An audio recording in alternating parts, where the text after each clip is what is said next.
So leadership is challenging, and I really think that's the reason why a lot of us actually sign up for it. I mean, when you think about everything that a leader does when it comes to making decisions, setting the direction, problem solving, and managing people on the team, we've got a lot going on, and try to juggle in or balancing your life can feel like nearly impossible. At least that's where I found myself. Well, the truth is this challenge can often require additional energy and time. And let's be honest, that's two things that we don't have an infinite amount of. That's why leadership is so hard. But at the same time, it's also easy at this point to convince yourself that because they need your leadership ability, whether it's in your career or your business, it can sometimes lead us to finding other areas of our life that maybe we can pull back for the season. Only how many of you guys have experienced it where the season lasts the whole year? Now, here's the thing. I believe you're a leader for a reason. It's something that is ingrained in you. You have this internal motivation that makes you want to make a huge impact in the world. And I don't believe that's something that happens by accident. Even getting to this point in the video proves to me that leadership is something that's important to you. But guess what? Your personal life is too. That's why this is actually the greatest opportunity we have as leaders. If you lean into what we're about to talk about here today, not only can you make a huge impact in your leadership journey, but you can actually model the behavior for those you're leading right now who eventually are going to be stepping up into their own leadership roles. By you being able to model how you can excel both at work or in your business and with your family and at home, you're literally going to be developing other leaders and people will want to get behind you and follow. Quick story for you. Now, I spent 20 years as a sergeant for the Los Angeles Police Department. And for a bunch of those years, I actually thought it was my career that was pulling me away from not only my physical health, but also my family. You see, I wanted to climb the ladder. I wanted to make an impact, but that quickly turned into me giving more time and energy to my career to the point that I didn't even realize I was pulling away from my family and my health. And when I believed this thought, that I had to sacrifice more in order to be able to impact and achieve more, it actually showed up in multiple areas of my life and made me feel like I had to sacrifice things in order to achieve it. People don't want to follow a leader where they feel like they need to sacrifice the rest of their life in order to be able to achieve their financial, business, or career goals. And the truth is, you don't have to. Thank goodness I found what we're about to talk about here today that really changed the trajectory not only of my leadership, but of my family and business too. I want to share the strategies that helped me overcome this so that you can see which part might help you too. Now, this wouldn't be a true modern leadership training if we didn't talk about the first piece of the puzzle, which is your mindset. Now, oftentimes people confuse mindset to make it mean like how you feel in the moment. Do you feel good or do you feel bad? Do you feel positive or do you feel negative? That's not really the way that I think about mindset. Because right now we could feel amazing and in 10 minutes something else could happen and make us feel something else entirely different. Now, the way I like to think about mindset is a little bit more complicated. It's the thoughts, the stories, and the beliefs that we have that we don't even have to think about anymore. Do you naturally go down one path? Do you naturally go down the path of your head, which means you're always focused on what's broken, wrong, or missing? Or do you go down the path of your heart, where we're thinking about potential, purpose, and hope? Believe it or not, you can steer from your head all the way over to your heart when you understand a few critical and key things. Let me start by opening you up to the mindset of your heart by asking you a few questions. Let's say right now, you're climbing the ladder in your career, but you also want to be able to spend incredible time with your family at home. My question would be, how can you excel at both? And how would excelling in one area actually help you excel in the other? You see, these are all heart-based questions, and they get you to think of new possibilities. It doesn't make you feel like you're trapped or you got to continue doing what you've always done. It basically programs in your brain that there's a way that is different than what you've tried, and you don't have to have the answer to it right now.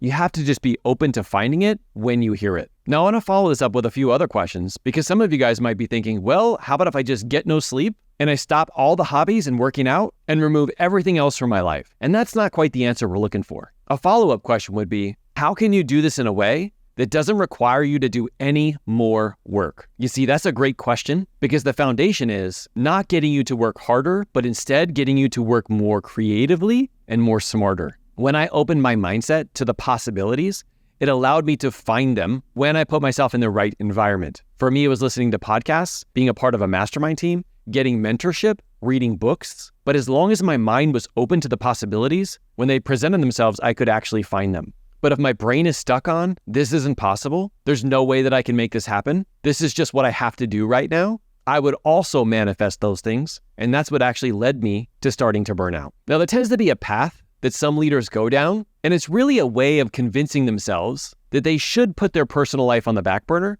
and really lean into their business or their career. Now, I want to cut this off at the head because in reality, this will only keep you stuck, and I'm talking from personal experience here. So do you really know the importance of life outside of work, not only for your family and for your health, but actually for your role as a leader? I want you to think about this. What is your mental health like when you take a break, when you do some things that you enjoy, when you give your brain the time and the space to find new answers? I don't know about you, but I always come back so much more powerful of a leader than when I try and force it and push it and never take any breaks. It also helps me to get more creative and solve problems. Like they say, sometimes you can't read the label when you're inside the box.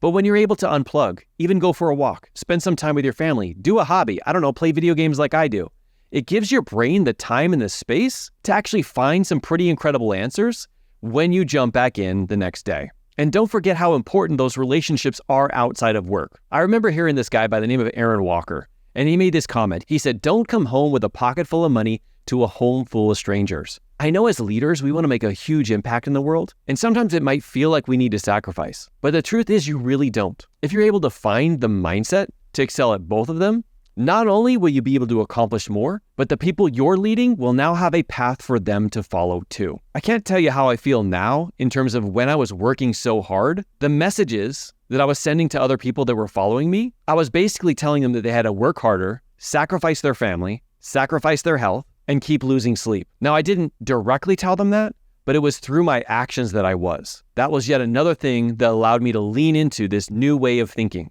Like we say on Modern Leadership, we help leaders see things differently. And when you can excel in both, it's a game changer not only for you, but for those who follow. Now, I'm not just going to end on the mindset. That's a critical part, and it's going to open you up to what we're going to talk about now. But if all you do is rush to the tactics and strategies, and you miss that first part of opening up your mind to the possibilities, you're not going to find anything in what we're going to talk about here today. So let's dive into 4 quick strategies that really helped change the game for me when I approached this with an open mindset. The first was I had to take full control of my time. This means I had to prioritize tasks, certain things that could only be done by me, and eliminate, remove, or outsource everything else, especially when my brain tried to convince me that it all had to be done by me. I also had to get really good with time blocking, not only in my business, but also in my career, as well as with my family and my health. If it was important, it had to make it on the schedule. And then I had to follow through with what I said I was going to do. And lastly, I had to get really good at delegating. Here's the thing. It's so powerful when you identify the tasks that only you can do, and then you outsource and empower someone else to step up and lead for the others. Not only does it give them a great sense of accomplishment, but it also makes them feel incredible because you're asking them to do some of the things that make them feel like a leader too. And when you get really great at delegating, not only does it help you level up in all of those other areas, but you're developing other leaders rather than other followers. Now, once you do those 3 things, you start taking control of your time. The second thing we need to do is set proper boundaries. That means learning to say no, or at least telling them, let me take a look at my schedule first and I will get back with you. Because making a decision in the moment, sometimes a lot of us leaders are yes people and we'll say yes to everything. But remember, that is something that we're reacting out of emotion. And we want to use logic to take a second to look at our calendar and see what we have going on and see if this is going to be in alignment not only with our goals, but also our values. Boundaries can also mean limiting your work communications, whether it's with your career or your business, to only during work hours. I mean, think about it. If you ran a dental office, or maybe you were a doctor, and you tried to call them on Saturday or Sunday, would you expect a call back? The answer would be most likely not, because they have boundaries in place so that when they do show up, they're going to over-deliver. But they also don't take that work into off hours because they know not only will it muddy the waters, but it won't give them the time and mental energy to come back stronger the next day. Now, once you're crushing your boundaries, it's time to lean into personal development. Now, when I say personal development, yes, I'm talking about books, podcasts, maybe even the Modern Leadership YouTube channel. Definitely subscribe if you're enjoying this. But there's other ways for us to be able to develop ourselves. Sometimes it's with hobbies. Sometimes it's with things outside of work. Sometimes it's with great personal relationships, maybe even exercise. It's different things that we can do that we can develop ourselves, not just when it comes to reading books, but also when it comes to communication, to giving our body what it needs, and to even doing fun things that make us feel like we're going through an adventure so that we're excited when work comes back the next day. Now, the last tactic or strategy is going to be seeking help. Yes, I always end with this, because one is too small a number to make the kind of impact that you want to make. This could be mentorship and coaching, getting somebody a few steps ahead of you to help push you a little bit harder, maybe even support from a team, a group of people who know what it's like to be going through this situation, but also have answers and different ideas that maybe you wouldn't have thought of on your own. I mean, we even have one of these communities on YouTube called our Inner Circle program. If that's something you're ever interested, definitely click the join button and I'll break down how it works. But even if all you do is subscribe,